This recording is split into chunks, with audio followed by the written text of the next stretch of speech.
Mini episode 588 of the FDH Lounge is brought to you by Sportsology, delivering unconventional columns and webcasts about sports, TV, music, movies, and more. Follow them on the web at sportsology.com. The FDH Lounge. You'll want to schedule your life around it.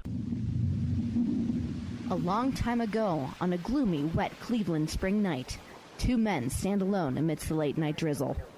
Their voices echo across the vacant station parking lot as they debate the merits of the great American radio show that have been missing for far too long. On that night, an idea was born. That idea became the FDH Lounge.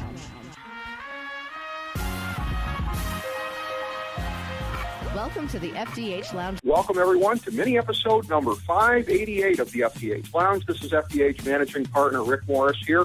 We have a very special treat for you today on the show where nothing is off topic. I always love when we who hold ourselves up as the show with hopefully the greatest breadth of conversation anywhere can live up to it with consecutive guests. Of course, mini episode number 587, speaking with former Congressman Joe DiAguardi, one of our resident in-house political analysts, to break down the Republican presidential debate. We are going to a completely different subject today, looking primarily at the National League races as they are materializing with a gentleman who has seen them all up close from covering the Atlanta Braves on a regular basis, a third-generation baseball broadcaster, a legendary broadcast family, of course, grandfather Harry Caray, father Skip Caray, and this gentleman who was with us on episode number 65 of the show, July 15th, 2009, before we were even doing the mini episodes of the show like this.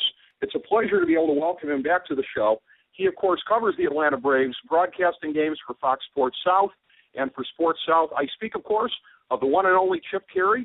Chip, it's an honor to have you back on the show. Thank you so much for being here today. Pleasure's all mine. Glad to be with you. It's great to have you on. Let's take a look first at the Atlanta Braves, of course, that you're seeing on a regular basis here, covering all of their games. A trade recently between the Braves and my Cleveland Indians, which is very, very interesting as far as what it says about the pace of rebuilding, I think, for both teams here. John Hart, the common denominator, a longtime executive here in town with the Cleveland Indians. Clearly, the Braves look to be trying to clear the books for 2017 with the acquisitions of Nick Swisher and Michael Bourn. Really a financially oriented trade, much along the lines, it seems, of what we see in the NBA on a regular basis, where it's a balance sheet kind of a deal, maybe as opposed to on the field. The Indians getting back Chris Johnson, who, from the Braves' perspective, they're glad to get him off the books for 2017 with the new ballpark. Your thoughts on that move and what it says about where the Braves are going? Well, I think you hit it all on the head. There's really not much more I can add to that other than the fact that both general managers felt that they had sunk costs, and it was about how to maximize the value or the applicability of those sunk costs to maximize the direction in which both franchises are going. The Braves get financial flexibility after the 2016 season, which is when they really feel they're going to make a big push as they get ready to move into their new ballpark. The Indians get salary relief starting next year, which is what they want to supplement their ball club and try to get back into the thick of things in the central race. From a baseball side of things, Nick Swisher gives Atlanta a veteran guy who's a rah-rah guy, as Indian fans well know, and that's great if you're playing well. If you're not, it can probably wear on you, which I've read has been the case, and I've known Nick a long time, and I think he's as genuine as they come. But for us, too, we get Michael Bourn back, and quite frankly, Michael Bourn's a guy that never should have left. He turned down a one-year qualifying offer that the Braves gave him. They were concerned about signing a 30-year-old outfielder to a long-term contract. Instead, Frank Wren, for some reason, decided that B.J. Upton was going to be an upgrade, and that turned out to be a tremendous disaster for this team. So we get Michael Bourn back, who's a great guy, great leader, great guy in the clubhouse, arguably a big reason why Jason Hayward had his best year in the major leagues. They were like peanut butter and jelly together in our locker room. And while Jason Hayward is gone, Michael Bourne's another veteran guy who knows how to play, plays the game the right way, is enthusiastic, is positive, and can really help nurture what is right now a very young clubhouse, at least as far as our pitching is concerned, and some of our young players is concerned as well. So, yes, this was a financial deal. But in some ways for the Braves, too, it was a baseball deal because we believe, and John Hart believes, you can't have too many character guys in your locker room. And we feel like we added two more in Bourn and Swisher. And, that's no secret. Chris Johnson wasn't happy here. He was a square peg in a round hole. He wanted out, and the Braves obliged him. Well, as you pointed out, regardless of what anyone may think at the time, history is not going to smile kindly upon the decision to forego Michael Bourn for B.J. Upton. Be that as it may, again, you look at Bourn and the way that he played in the couple of weeks before the trade, and you don't have to squint very hard to see how he can be useful to Atlanta, even as a fourth outfielder, worst-case scenario, if he kind of tails off again. Curious to know what you think about Swisher, who his biggest problem has been staying healthy enough to play, period, in a league where there's the DH. Opportunities will come few and far between playing for the Braves there when they visit American League cities. But what are they thinking is going to be the case the rest of the time here? Maybe get him back at first base once in a while. I can't believe you'd ever want to put him in the outfield again. He's been playing first base with Freddie Freeman out. Our first baseman's on the DL with an oblique problem. Freddie also missed a month with a bad wrist. So Nick has played first base, I think, let me get this right. I think he's played first base two out of the last 3 games, 2 out of the last 4 games, something like that. He DH'd once down in Tampa Bay, so it's 3 out of 4. The Braves might try him in the outfield, but again, that depends on how the knees feel. We know what his limitations are, and frankly, when Freddie Freeman comes back, I would imagine Swisher, if he can't play the outfield, is going to be a guy that comes off the bench and pinch hit. So that's his role, and for now, that's his fate with us. Where that leads him after the end of this season, only time will tell. Well, he's a very positive guy, and I certainly can observe from his time in Cleveland that he's been accountable for poor performance. And, again, that would seem not to be a guy who's going to gripe about reduced playing time if, in fact, he doesn't deserve more than what he gets. So that should be very interesting to see how that plays out. I want to go to something that I noticed on your Twitter feed. You retweeted something. I'd like to get your opinion here. You see in the National League East, this gentleman, quite a bit. Jacob deGrom, some statistics that ESPN was quoting that you had retweeted. What's your observation right now about where he slots in the game? The consensus seems to be, whether it include this year or not, that Clayton Kershaw is still king of the hill, although Zach Greinke's certainly been right on his heels from his own clubhouse. You got a couple of obvious suspects when you're talking about the best in the game. Has Jacob deGrom done enough in 2 seasons to where you think he should be in that conversation? I like track records more than I like flashes in the pan, and I mean that with no disrespect to Jacob deGrom. Let's see what he does 2-3 years down the road. I mean, remember a year and a half ago, Matt Harvey was going to never lose a game and win Cy Young awards every single year, and he got hurt. So, look, let's be honest. John Smoltz, who knows more about pitching than I ever will even forget, feels that Mets rotation is better than the big 3 in Atlanta. Who am I to argue with that? They certainly are pitching like that. They have a lot of talent. They're young. They're hungry. They're good. I think it's going to be fascinating to watch and see how the Mets limit their innings like they promised they would do, a la Steven Strasburg with the Nationals a couple of years ago. The Mets are very careful about the long-term futures of those guys, but they are racking up big amounts of innings right now, and they've had to, and it's helped them build a 3.5-game lead in the division. But I think that's going to be a fascinating thing to follow with deGrom and Syndergaard and Matt Harvey. Steven Matz, a side problem or a lat problem that's put him on the disabled list. When he comes back, he's a guy that could probably plug in and make some starts for the Mets and let those guys go to a 6-man rotation, assuming he's healthy. But it's not up to me to anoint guys as being the best in the business. I think the record speaks far more eloquently than I ever could. You mentioned Kershaw, you mentioned Greinke. Nobody's pitching better than Kershaw right now. Greinke's having a great year and an opt-out year. It's tough to beat those 2 guys 1-2 in rotation. So until the Mets big 3 has done it consistently, I defer judgment to those who've actually pitched, and I defer to the records too and the pattern. And Kershaw's is certainly tough to beat right now. Absolutely, yes. And after that rough start earlier this year, you had to expect a progression to the mean from him, and he has certainly delivered that, as you noted. And as far as the Mets go, yes, I think a lot of people would probably agree with John Smoltz, particularly when you're looking at the depth of the rotation vis-a-vis what the Braves had back in the day, because Steve Avery was there for a few years, but then not really on the back end of the Braves run. So in terms of going 1 through 5, I think what John Smoltz said certainly can't be disputed. But that leads me to, in the same division here, if we're going to be looking at National League races here, let's stay right there. A team that is going to have an awful lot to answer for if they can't, at a bare minimum, make it as a wild card and then make a pretty good run from there. The Washington Nationals, a lot of people's pick to make the World Series, myself included a year ago, not this year. For whatever reason, I was on St. Louis, and that's looking pretty good right now. But Washington, they're making a lot of people kind of look red in the face that picked them there. On paper, nobody has better talent in the league than them. What's been their story as far as being able to get run down by the Mets, a team that is so inferior to them offensively on paper? Well, right now, I think the biggest talent, and I say this with all the humility and respect to the Nationals, the biggest talent they have is going to the disabled list. They just can't stay healthy, and that's horrible news because they have talented guys that just keep getting hurt. Rendon has not been right all year with his leg problems. Zimmerman's had the plantar fasciitis problem. Escobar's missed time with injury. Bryce Harper's got a knee that sort of cropped up before Zach Greinke and Clayton Kershaw pitched, interestingly enough. Denard Spans missed about a third of the season with his bad back. Steven Strasburg has been out. So in fairness to the Nationals, they really haven't had their lineup together or their team together for more than one game, if even that, in 2015. So, one, you got to cut them some slack on that. But two, all I keep reading and all I keep hearing is that the Nationals say it's their division to win. It's their division to lose. It's theirs. They're the best team. Well, okay, show me. They've got 50-some-odd games left to show the rest of baseball that that's the case.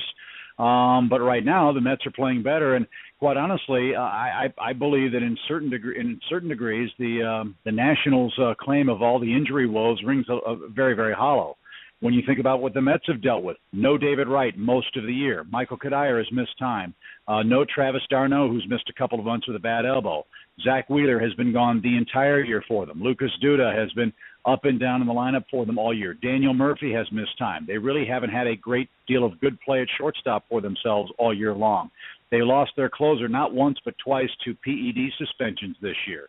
Bobby Parnell is just now coming back from Tommy John surgery. So with all due respect to the Nationals and their claims of superiority and their claims about, well, injuries have been the issue, the Mets are just as beat up as they are, and quite frankly, the Mets have played better. The Nationals aren't scoring runs since the All-Star break, and they trail by 3.5 games, and I think it's going to go down to the very final week of the season. Remember, the Nationals' final week of the season ends on the road. They have to play the Braves 4 games in Atlanta, and you know the Braves would love nothing better than to wreck their season. And if memory serves, their final 3 games come on the road at Citi Field in New York against the New York Mets. So the Nationals really, really have a tough row to hoe here over the final 5-6 weeks. And I have a great deal of respect for their players, their manager. Mike Rizzo's a friend of mine. But right now, quite frankly, the Mets are just playing better than they are.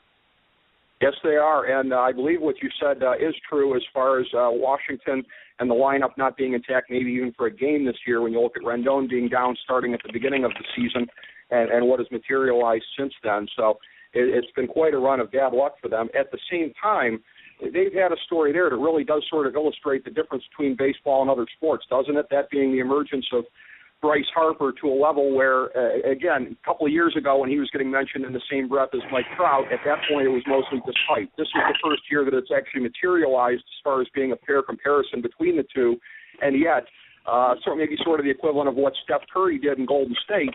But you can't elevate a lineup single-handedly in baseball, and isn't what Harper's doing sort of the proof of the limitations of even when you get one guy going at that level, if you've got enough other chaos and injuries around him, what kind of a bad situation it can still be?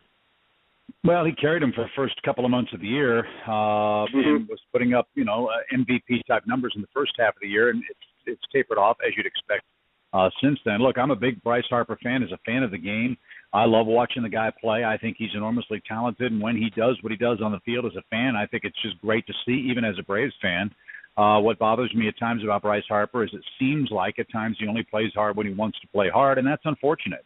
I feel like I get cheated as a fan or a paying customer, which I'm not, but as a broadcaster, I want to see those guys play hard all the time, and I think that's the difference between Bryce Harper and Mike Trout. At least the perception is Trout plays all out 100% of the time.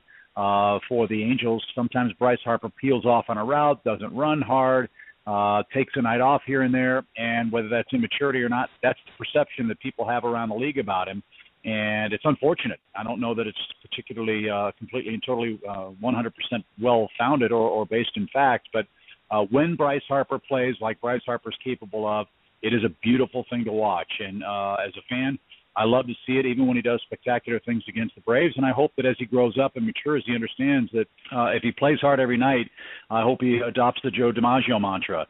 He played hard every night because there was someone in the stands who may never had seen him before or may never see him again, and that's the lasting impression Joe DiMaggio wanted to make, and if Bryce Harper does that, he will have a brilliant Major League career.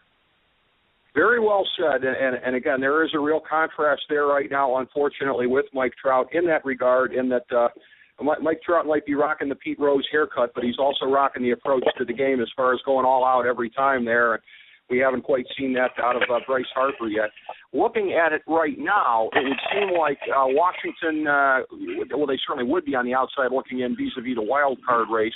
Are you of the sense that the National League East is probably only going to send one team to the postseason when you've got Pittsburgh, when you've got the Cubs sitting there, certainly San Francisco, even though it's an odd-numbered year, we still can't rule them out somehow.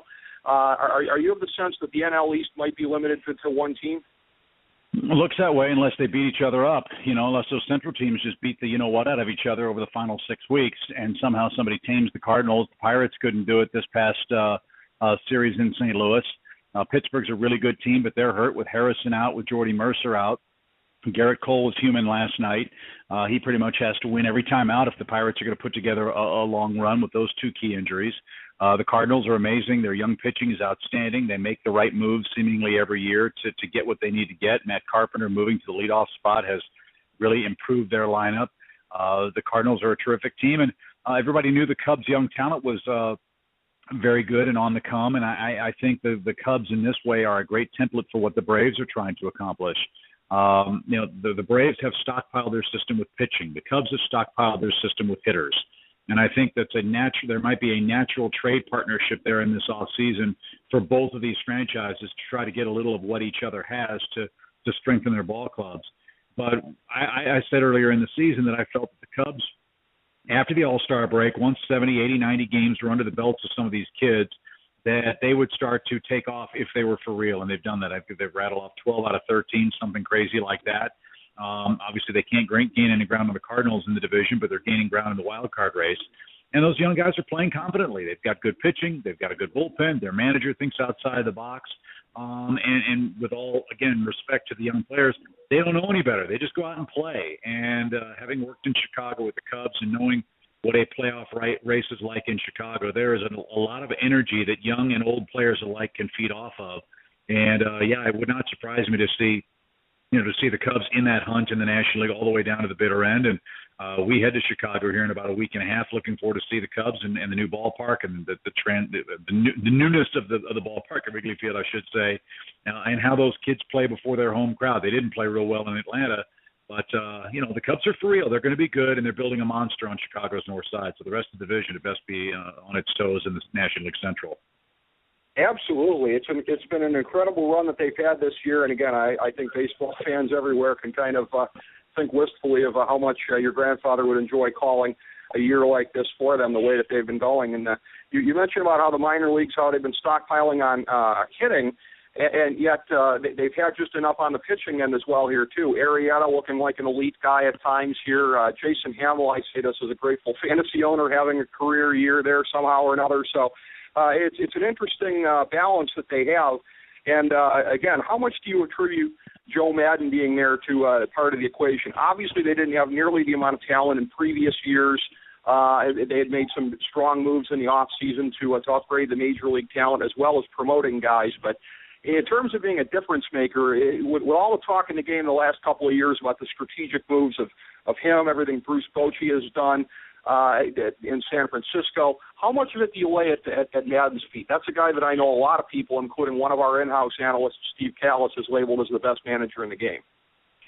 I'm not a big analytics guy, but I understand why people think what they think. Ultimately, computers don't win you games, players do. And if you don't have good players, you can have the best computers in the world and the best analytics and stuff. You're still going to lose more often than you win. And Joe Maddon is no dummy.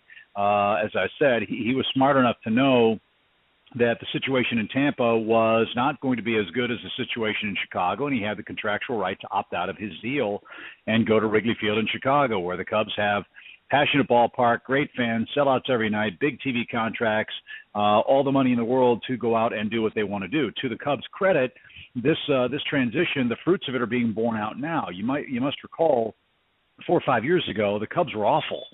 They were losing 90, 100 games every year. And the reason for that was they had to take the foundation of that franchise down to the studs. They totally cleaned house at the major league level, totally cleaned house at the minor league level, drafted, developed, and stayed the course and worked very diligently and very patiently, knowing that a franchise that hasn't won in 100 years and they had the ability, because Theo Epstein came over from the Red Sox, to say, give us 5 years. It's going to take us 5 years to get this right, and when we get it right, we're going to take off. That takes some gravitas to be able to pull off. And when I was in Chicago, the fans weren't patient. The organization wasn't patient. The Tribune Company wasn't patient. And I think historically, if you look back at the Chicago franchise, impatience is a key part of their problem. They would change managers every 2-3 years, general managers every 5-6 years, and there was never really much organizational consistency to develop a plan, vocalize a plan, and stick with that plan. So, yes, Joe Maddon is very smart. He's a terrific manager. I love watching his work.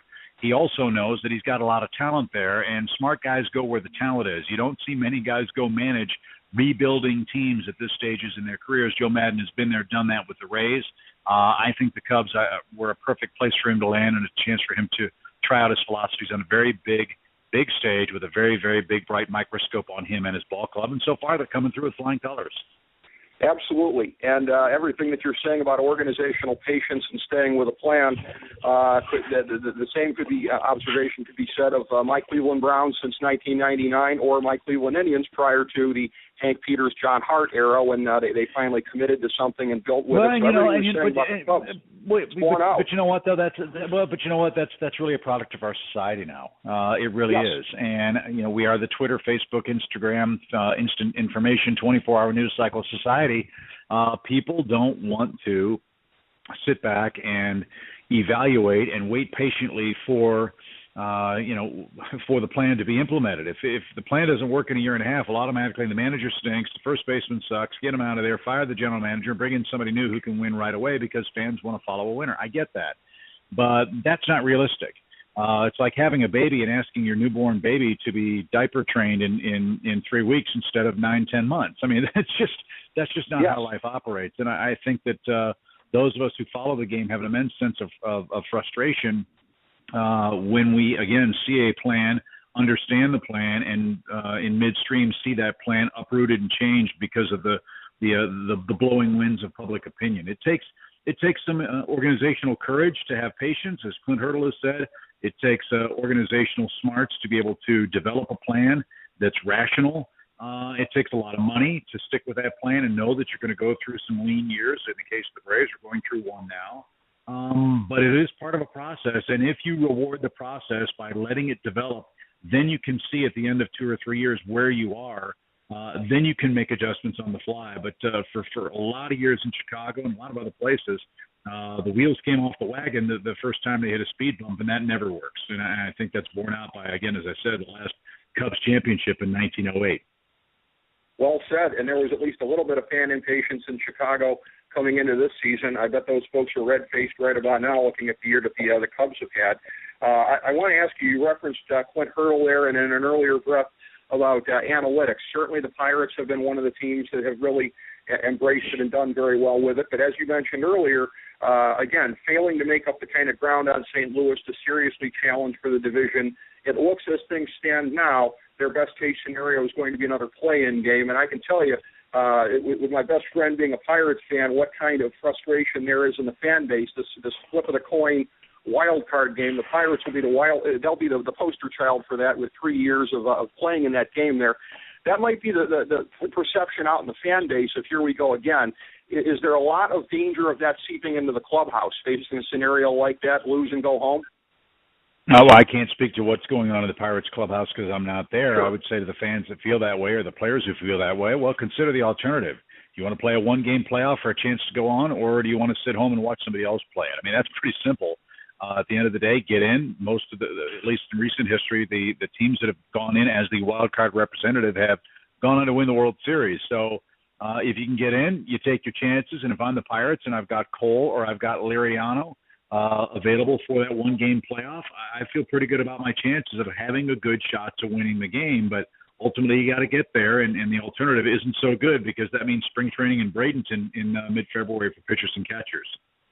That's true. And I will say, too, it does seem to favor teams that are a little bit more deep in terms of starting pitching, because I know for myself and anybody else that got sucked into thinking the Indians might win the American League this year, the thought was, even if you make it as a wild card, you still got the other big three in the rotation. So, as you said, the Pirates have a little bit of depth there to where they're not going to be handicapped by not being able to throw their ace in game one of the divisional series if they make it past, because they do have a little bit of a cushion in that regard. Team that knocked them out last year, and again, the bane of the rest of baseball in the even-numbered seasons recently, San Francisco Giants, making a heck of a run, staying with the Dodgers, and again, this has become an old story of being competitive with and many years superior to a team that really has it all over them in terms of talent on paper. Your thoughts about that rivalry out there with the Dodgers and the Giants this year, San Francisco staying close on their heels, and what the last month of the season might look like? My personal opinion with regards to the Dodgers and Giants, with the exception of the pitching staffs, is the Dodgers have the players with the biggest names. The Giants have the better team. I love the way the Giants play. Hunter Pence is one of my favorite players. Great guy, super talented, does everything. The most unorthodox player in the game, but really knows how to play. Gregor Blanco and Angel Pagan in center field get it done. Nori Aoki's done an excellent job leading off. Brandon Crawford is maybe the most underappreciated shortstop in the National League. Matt Duffy ought to be in the first couple of names as far as the Rookie of the Year is concerned in the National League. Joe Panik is out with a back problem. I think the Giants have a great chance to maybe go get Chase Utley. That would be an awesome deal for them.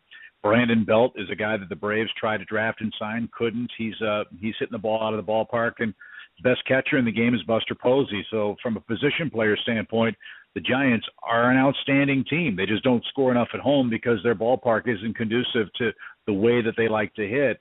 Madison Bumgarner, what else can you say about what he did in the playoffs last year? I really like Mike Leake. I think Leake is going to be a big addition when he comes back from his hamstring issues. Matt Cain's coming back from the tendon issues in his elbow. He had bone chips and couldn't straighten out his elbow. Once they got those taken care of, he could actually straighten the elbow out and started pitching again, but that inflamed all the tendons because all that stuff got stretched out because his arm was straight again. So if that threesome is in order, that's a pretty salty group. You've got Tim Hudson who could pitch, Tim Lincecum who could pitch, in rotation again. Chris Heston has a no-hitter for them. I'm a little concerned about the back end of the Giants bullpen with Casillas issues and Romo and his 8 million sliders that he throws. But I really like the Giants ball club. The Dodgers, look, if you get Zach Greinke and you get Clayton Kershaw, you got your hands full. But if you look at Clayton Kershaw in the playoffs, he has not pitched well. I think he's way below 500 with a 5.0 ERA in the playoffs. That's very surprising. The Dodgers struggle to score runs. Their bullpen is an issue. Avilan and Johnson, the guys they got from the Braves, have not pitched well for them yet. So getting the ball to Kenley Jansen is going to be an issue. Yasiel Puig, is he going to be a star or is he going to be a GOAT? Don't know. They have a crowded outfield. Turner's been great at third base, but he's been hurt. Who's going to play shortstop? Who's going to play second base? Is Jimmy Rollins going to get anything done? I mean, there are a lot of question marks with that Dodger team other than, if you got Greinke and Kershaw, you only have to score 2 runs to probably win the game. And if that's the case, that's a big leg up for Don Mattingly, in my opinion. It certainly is. And the case with the Dodgers as well, something that they've had in common with Detroit in recent years, who is also in the minds of many kind of underachieved once they've got to October. It's been that bullpen. The Dodgers, of course, being cognizant of that, making the upgrades to try to pave the way to get the ball to Kenley Jansen a little bit smoother. Thus far, things not going very well there in the bullpen for them. So, again, some very talented guys, though, that they did acquire. So, for L.A., and again, we're all kind of, as is the case with a number of these questions, kind of speculating from the outside looking in. But given the amount of commitment that there has been towards upgrading this club, the moves made, whatever, one would think that it's going to be a very, very difficult off-season for the Dodgers if this is another year where they end up not getting it done, or at least not even making it to the National League Championship Series. Well, it'll be difficult in one way, and yes, it would be a very bitter disappointment if they didn't get in the playoffs and they didn't go far because they have the highest payroll in baseball. But that is eased by the fact that the Dodgers this year are paying $87 million for players who don't play for them. That's more than the payrolls of 6 teams. So from that standpoint, Andrew Friedman has the ability to go out and write a check for whomever he wants and use money as what it is, currency. He can spend whatever he wants, luxury taxes be damned, to go get the players he wants to get and fulfill his roster and put together the team in his image if he so desires. I think they've got to figure out what to do with Puig. I think they've got to figure out what to do with Carl Crawford. They've got to find another guy or two behind Clayton Kershaw, because Zach Greinke, I think, is going to opt out of his deal. He'd be silly not to. That's why getting Alex Wood was insurance for them this offseason for the Dodger ball club. But, yeah, I mean, I don't feel bad at all for the Dodgers in this regard. They have more money than anybody in baseball. They are the modern-day Yankees. They have a huge TV deal. They draw 3.5 million fans per year. They have the greatest broadcaster in the history of the game in Vin Scully. They're going to be fine. They're going to be able to spend whatever they want to spend and use dollars as the ultimate currency to fix whatever needs fixing. And they've shown that they've shown their willingness to do that even now with this neck-and-neck fight with the Giants out west. Absolutely. And, again, when you look at it, we talked about Theo Epstein before, everything that he did in Boston prior to coming to Chicago. It was, I think, very reductionist for people to have said, well, it was Moneyball with money, but he was implementing some of the processes of Billy Beane and doing it in a situation where there were more resources. And when ultimately money is money. But again, if you're throwing, if they want to give me $80 million to pitch, that's not going to be a very successful strategy. It does still have to be based on sound baseball principles, and I think the Dodgers are doing that. But they're operating like a big market team should. They have the dollars, they have the fan base, they have the ability to go out and pay top dollar for the guys they want. And because of the atmosphere and because of all that LA has to offer, they can truly get the cream of the crop. But that doesn't mean just going out and writing checks. That means getting the right guys who can handle all that opportunity brings. And I think that there might have been some situations where that didn't work out. Case in point, Hanley Ramirez. The Dodgers are run by extremely smart people. They are, a marvelous franchise, great place. And when they're good, it's good for the game. It's good for the game of baseball. But right now they have a lot of eggs in the air, it seems to me, and that they're not further ahead is not just a condemnation of the Dodgers or their players. It's really a credit to the Giants and what they've been able to do out west. Exactly. And right now, as you said, they have a tremendous payroll. Some of it is being used inefficiently as far as paying players who are not there, like Matt Kemp. It's a temporary situation for a year or so where they're having to do this kind of stuff. But if you look back, of course, at the teams that made the NLCS in 08 and 09, that was powered by a great run at AA Jacksonville, I think about circa 2005 or so, that great crop of players that was coming through there at that point in time. So is there real reason for the rest of baseball to shudder, as I sort of draw the parallel of Theo Epstein in Boston here with Friedman in L.A., because one would think, at least on the surface, imagine what the Dodgers can do when their payroll is not so inefficient as it is now. It seemed like that would be a very scary thought for the rest of baseball. Yeah, but it's funny. People talk about that with the Yankees in the 90s when they and the Braves were locked up in all the playoff races. It's, well, the Yankees, all they do is go out and buy their players. Well, if you think about the core of the Yankees, Jorge Posada, homegrown Yankee. Tino Martinez, he was acquired. Bernie Williams, homegrown Yankee. Mariano Rivera, homegrown Yankee. Andy Pettitte, homegrown Yankee. So the core of the Yankees team was farm system guys, and those players were supplemented either via free agency or trade. Let's look at the Dodgers. Very similar. Jock Peterson, homegrown Dodger. Yasiel Puig, homegrown Dodger. Clayton Kershaw, homegrown Dodger. Kenley Jansen, homegrown Dodger. Seager, the kid in the minor leagues, the big hard-throwing pitcher that just came up and pitched for him, homegrown Dodger. So, as long as your core is your homegrown talent, and picking where the Dodgers are picking every year, kind of like the Braves, is a testament to their scouting and development people, it's not easy to do that.